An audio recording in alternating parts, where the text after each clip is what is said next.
مولانا روم جلال الدین رومی رحمۃ اللہ علیہ کہ ایک شخص نے ایک طوطا پالا تھا اور اس کی آواز اسے اچھی لگتی تھی. اس طوطے کو اس نے کلمہ سکھایا تھا رٹا مار کر کے. طوطا بار بار یہ لا الہ الا اللہ لا الہ الا اللہ کہتا تھا.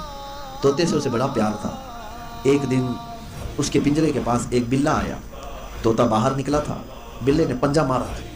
جیسے ہی اس طوطے کے سر پر پنجہ مارا طوطا ٹائیں ٹائیں ٹائیں ٹائیں کرتا رہا اور مر گیا. بلے نے اس کو اچھی طرح سے پھاڑ دیا. مالک دیکھ رہا تھا طوطے کا. یہ مولانا روم جب کوئی بات بتاتے ہیں تو وہ روح کی گہرائی میں اتر کے بتاتے ہیں, کوئی کہانیاں نہیں سناتے. اس سے زندگی کا کوئی نہ کوئی ایک اہم بات کھلتا ہے.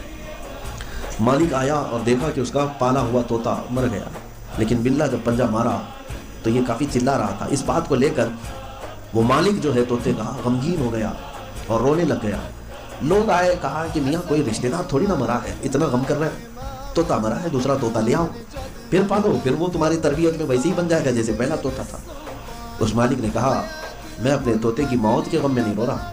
طوطا طوطا تھا, مسئلہ میرے لیے وہ نہیں ہے.